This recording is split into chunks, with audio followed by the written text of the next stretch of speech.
මේ ටීවී එක ගෙනාපු කස්ටමර් ඊට කලින් වෙන ෂොප් එකකට අරන් ගිහලා තිනවා මේ ටීවී එක. එතකොට එතනදි කියලා තියෙනවා මේකේ ඩිස්ප්ලේ එක මාරු කරන්න ඕනේ කියලා. ඉතින් මේ කස්ටමර් අපේ වීඩියෝ එකක් දැකලා අපිටත් කතා කරලා මේ ටීවී එකේ වීඩියෝ එකක් එව්වා මේකේ ඩිස්ප්ලේ එක තියෙනවද කියලා අහලා. එතකොට තමයි අපි කිව්වේ මේක ඩිස්ප්ලේ එක මාරු කරන්න ඕනේ නැහැ. මේක රිපෙයාර් එකකින් හදන්න පුළුවන් කියලා. ඉතින් මේ ඇවිල්ලා LG අඟල් 43 ටීවී එකක්. මේ ඔයාලට පේන්නේ මේක ලේසර් කරලා අපි ඩිස්ප්ලේ එක රිපෙයාර් කරන විදිහ.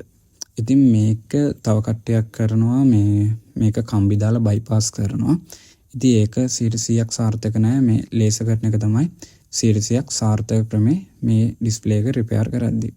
ඉතින් ඔයාලත් ටීවී එකක් හදද්දී හරියට වගකීමක් ඇති තැනකින් වගේම තමයි හරියට හදන තැනකින් හදාගන්න.